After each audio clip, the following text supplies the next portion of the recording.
ನಮ್ಮ ನೆಚ್ಚಿನ ಶಾಸಕರಾದ ನಮ್ಮ ಸಮೃದ್ಧಿ ಮಂಜಣ್ಣನವರು ನಿಮ್ಮೆಲ್ಲರ ಆತ್ಮೀಯರು. ಅದೇ ರೀತಿಯಾಗಿ ನಮ್ಮ ಕನಸು ನನಸು ಏನು ಹೇಳ್ತಾ ಇದ್ದೀವಿ, ನಮ್ಮ ಕನಸು ನನಸು ಮಾಡಿದ 20 ವರ್ಷದ ನಮ್ಮ ಕನಸನ್ನ ನನಸು ಮಾಡಿದ್ದಾರೆ. ದಯವಿಟ್ಟು ನಮ್ಮೆಲ್ಲರ ಪರವಾಗಿ ಅವರಿಗೆ ಅಭಿನಂದನೆಗಳನ್ನ ಸಲ್ಲಿಸ್ತಾ ಇದ್ದೀವಿ. ದಯವಿಟ್ಟು ನಮ್ಮ ಅಣ್ಣನ ಹತ್ರ ನನ್ನೊಂದು ರಿಕ್ವೆಸ್ಟ್ ಏನು ಅಂತಂದ್ರೆ, ತುಂಬಾ ಓಡಾಡಕ್ಕೆ ತುಂಬಾ ತೊಂದರೆ ಆಗಿತ್ತು ರೋಡು. ನಾನು ಯೂಟ್ಯೂಬ್ ಮಾಡಿದ್ ನಿಜ, ನನಗೆ ನನ್ನ ಕ್ಷಮಿಸಬೇಕು, ನಮ್ಮ ಅಣ್ಣ ಅವ್ರು ಕ್ಷಮಿಸಬೇಕು ಅಂತ ಹೇಳಿ ಅದೇ ನಮ್ಮ ಕ್ಷಮಿಸಬೇಕು.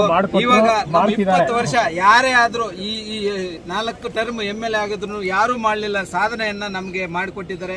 ದಯವಿಟ್ಟು ಅವ್ರಿಗೆ ನಾವು ಚಿರಋಣಿ ಆಗಿರ್ತೀವಿ ಅಂತ ನನ್ನ 2 ಮಾತು ಮುಗಿಸ್ತಾ ಇದ್ದೀನಿ. ಜೈ ಸಮೃದ್ಧಿ ಮಂಜಣ್ಣ, ಜೈ ಸಮೃದ್ಧಿ ಮಂಜಣ್ಣ, ಜೈ ಸಮೃದ್ಧಿ ಮಂಜಣ್ಣ.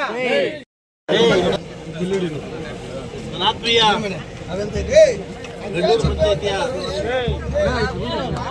ಎಲ್ಲ ನನ್ನ ಪ್ರಮುಖ ಲೀಡರ್ಗೂ, ಈ ಭಾಗದ ನಾಯಕರಾಗಿರ್ತಕ್ಕಂಥ ಡಾಕ್ಟರ್ DCC ಬ್ಯಾಂಕ್ ನಿರ್ದೇಶಕರಾಗಿರ್ತಕ್ಕಂಥ ರಘುನಾಥ್ NRS ಅವರು ಹಾಗೂ ನಮ್ಮ ಜಗದೀಶ್ ಅವರು, ನಮ್ಮ ಲಕ್ಷ್ಮೀಪತಿ ಅವರು, ಕಿಶೋರ್ ಹಾಗೂ ರಮೇಶ್ ಅವರು, ನಮ್ಮ ಲಕ್ಷ್ಮೀ ಎಲ್ಲ ನಮ್ಮ ಶಿವರ್ಡೇನರು, ರಕ್ಷಣಾಧಿಕಾರಿ ಮೋಹನ್ ಅವರು, ನಮ್ಮ ಮಂಜಣ್ಣರು, ಪ್ರಕಾಶ್ ಅವರು, ಗಣೇಶ್ ಅವರು, ರಾಜು ಅವರು, ಎಲ್ಲ ನನ್ನ ಪ್ರಮುಖ ಲೀಡರ್ಗೆ ಕ್ಷಮೆ ಇರಲಿ. ನಾವು ಸ್ಪೀಚಲ್ಲಿ ಹೇಳ್ತೀನಿ, ಯಮಣ್ರ ನನ್ನ ಕ್ಯಾಂಡಿಡೇಟ್ ಹೋಗಿ ಈ ಭಾಗದ JDS ಪಕ್ಷದ ನೇತಾರರಾಗಿರ್ತಕ್ಕಂಥ ಉಗ್ನಿ ರಾಮೇಗೌಡರ ಏನು ಆ ಸ್ಥಾನಕ್ಕೆ ನಾವು ಬಂದಿದ್ದೀವಿ. ಇವತ್ತು ಇಲ್ಲಿಂದ ಸುಮಾರು ಜನಪಲ್ ತನಕ ಏನು 1 ಕೋಟಿಯಲ್ಲಿ ನಮ್ಮ RDPR ಗ್ರಾಮಾಭಿವೃದ್ಧಿ ಒಂದು ಸ್ಕೀಮಲ್ಲಿ ಒಂದು ಹಾಕ್ಕೊಟ್ಟಿದ್ದೆ. ಲಾಸ್ಟ್ ಒಬ್ಬ ಯೂಟ್ಯೂಬಲ್ಲಿ ನನ್ನ ಬಗ್ಗೆ ಮಾತಾಡಿದ್ದ ನಮ್ಮ ಮೋಹನ್, ಏನಂತಂದರೆ ನೀರು ಬಂದ್ರೆ ನೋಡ್ಬಿಟ್ಟು ನೀರು ಬಿದ್ದೋಗಿದೆ, ಪಾಪ ಸಮೃದ್ಧಿ ಮಂಜು ಬಂದಾಗೆ ನೀರು ಬಿದ್ದೋಗಿದೆ, ಬಿದ್ದಿಲ್ಲ ಒಬ್ಬರಿಗೆ. ಸೊ ಅದರಿಂದ ಆ ರೋಡ್ ಕೂಡ ಕಂಪ್ಲೀಟ್ ಮಾಡಿಕೊಟ್ಟಿದ್ದೀನಿ. ವಿಶೇಷವಾಗಿ ಅದು ಕಂಪ್ಲೀಟ್ ಆಗಿದೆ. ಇವತ್ತಿನ ನಾಳೆಯಿಂದ ಈ ರೋಡ್ ಕಂಪ್ಲೀಟ್ ಆಗ್ತದೆ.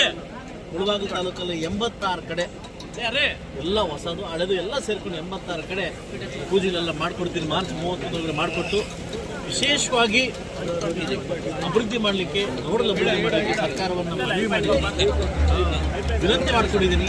46 ಕೋಟಿ ಕೊಡಿ ಸಾಕು ನನಗೆ, ಇದನ್ನು ಆರ್ಥಿಕ ಅನುಗುಣವಾಗಿ ಕೊಡ್ತೀವಿ ಅಂತ ಹೇಳಿದ್ದಾರೆ. ಆದಷ್ಟು ಬೇಗ ಮುಳಬಾಗಿಲು ತಾಲೂಕಿನ ಎಲ್ಲ ರೋಡ್ ಕಂಪ್ಲೀಟ್ ಮಾಡ್ತಕ್ಕಂಥ ಜವಾಬ್ದಾರಿ ಶಾಸಕರು ಹೊತ್ಕೊಳ್ತಾರೆ ಅಂತ ಹೇಳ್ತಾ, ಈಗ ತಾನೇ ನೋಡ್ಕೊಂಡ್ಬಂದೆ. ಜಿ ಮರಂಡಳ್ಳಿಯಿಂದ ಹಿಡಿದು ರೋಡಿಂದ ಹಿಡಿದು ಕಗ್ಗಲ್ ರೋಡಿಂದ ಹಿಡಿದು ಕಡ್ಗಾಲ ರೋಡಿಂದ ನಮ್ಮ ರೋಡ್ಲಿ ಅನುಮಾನ ಆಗಿದೆ. ಆದಷ್ಟು ಬೇಗ ರೋಡ್ಲ ಕಂಪ್ಲೀಟ್ ಮಾಡಿಕೊಡ್ತೀನಿ ಅಂತ ಹೇಳ್ತಾ, ಇವತ್ತು ವಿರೂಪಾಕ್ಷಿ ರಥೋತ್ಸವ ಇರೋದ್ರಿಂದ ಆದಷ್ಟು ಬೇಗ ಅಲ್ಲಿ ಹೋಗಬೇಕಾಗುತ್ತೆ. ಅದರಿಂದ ದೇವಸ್ಥಾನಕ್ಕೆ ಮತ್ತೆ ನಾನು ಮತ್ತೊಮ್ಮೆ ಬರ್ತೀನಿ ಅಂತ ಹೇಳ್ತಾ, ಈ ಒಂದು JDS ಪಕ್ಷದ ನೇತಾರರಾಗಿರ್ತಕ್ಕಂಥ ಉಗ್ನಿ ರಾಮೇಗೌಡರನ್ನೆಲ್ಲ ನೆನೆಸ್ಕೊಂತ ನಮ್ಮ ನಾಯಕರಾಗಿರ್ತಕ್ಕಂಥ ಆಲಂಗೂರು ಸೀನಣ್ಣವರು ಅವರನ್ನು ನೆನೆಸ್ಕೊಂತ, ನಿಮ್ಮ ಭಿಕ್ಷೆಯಲ್ಲಿ ನೀವು ಕೊಟ್ಟಿದ್ದ ಅವಕಾಶವನ್ನು ನಿಮಗೆ ಕಿಂಚಿತ್ತು ಅವಮಾನ ಮಾಡಿದೆ, ಒಳ್ಳೆ ಅಧಿಕಾರವನ್ನು ಕೊಡ್ತೀನಿ ಅಂತ ಎಲ್ಲರೂ ನೆನೆಸ್ಕೊಂತ, ಸೊ ನಾನು ಇನ್ನೂ ಹೋಗ್ತಾ ಇದ್ದೀನಿ. ನಾನೆಲ್ಲ ಪಂಚಾಯಿತಿಯ ನಾಯಕರು ಕೂಡ ಗಮನ ಇರಲಿ. ನೆಕ್ಸ್ಟ್ ಮಂತು ನಾನು ಪ್ಲ್ಯಾನ್ ಮಾಡಿಕೊಂಡು ಆದಷ್ಟು ಬೇಗ ನನ್ನ ನಡೆಗೆ ನಿಮ್ಮನೆ ಕಡೆಗೆ ಅಂತ ಅಂದ್ಬಿಟ್ಟು ಕಾರ್ಯಕ್ರಮ ಹಾಕ್ಕೊಂಡು ಬರ್ತಾ ಇದ್ದೀನಿ. ಏನೇ ಇರಲಿ ಊರಲ್ಲಿ ಬಂದು ಕೂತ್ಕೊಂಡು ನಿಮ್ಮ ಜೊತೆ ಒಂದು ಗ್ಲಾಸ್ ನೀರು ಕುಡಿದು, ಕಾಫಿ ಕುಡಿದು, ಸಮಸ್ಯೆಗಳನ್ನು ಆಲಿಸ್ಕೊಂಡು, ನನ್ನ ಹತ್ರ ಏನಿದೆಯೋ ಏನಿಲ್ಲ ಅದು ಹಂಚ್ಕೊಂಡು ತಿಂತಕ್ಕಂಥ ಕಾರ್ಯಕ್ರಮ ನಾನು ಸ್ಟಾರ್ಟ್ ಮಾಡ್ತಾ ಇದ್ದೀನಿ. 2 ವರ್ಷ ಕಂಪ್ಲೀಟ್ ಆಯಿತು, ಬರ್ತಾ ಇದ್ದೀನಿ ಅಂತ ಹೇಳ್ತಾ ಈಗಾಗಲೇ ಪಂಚಾಯತಿಗೆ ಕಂಪ್ಲೀಟ್ ಮಾಡಿದ್ದೀನಿ. ಊರ ಕಡೆ ಅಧಿಕಾರಿಗಳ ಜೊತೆ ನಾನು ಬರ್ತಾ ಇದ್ದೀನಿ. ಬಂದು ನಿಮ್ಮ ಜೊತೆ ಕೂತು ಕಾಫಿ ಕುಡಿದು ನೀವು ಕೊಟ್ಟಿರ್ತಕ್ಕಂಥ ಸೇವೆ ಮಾಡಿಕೊಂಡು ನಾನು ಹೋಗ್ಲಿಕ್ಕೆ ರೆಡಿ ಇದೆ ಅಂತ ಹೇಳ್ತಾ ಅವಕಾಶ ಕೊಟ್ಟಿದ್ದಕ್ಕೆ ಧನ್ಯವಾದ ಹೇಳ್ತಾ ನನ್ನ ಮಾತು ಮುಗಿಸಿ ಎಲ್ಲರೂ ಒಳ್ಳೆಯದಾಗಿದೆ.